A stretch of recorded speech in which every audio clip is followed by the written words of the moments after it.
National Weather Service in Milwaukee-Sullivan has issued a severe thunderstorm warning for Dodge County in southeastern Wisconsin until 8:15 p.m.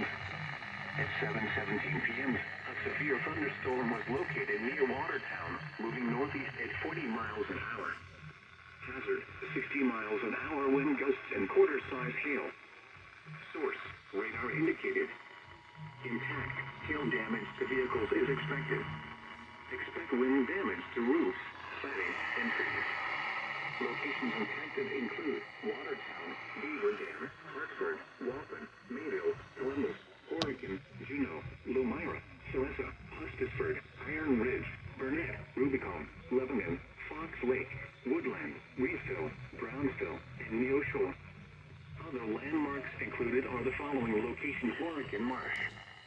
For your protection, move to an interior room on the lowest floor of a building.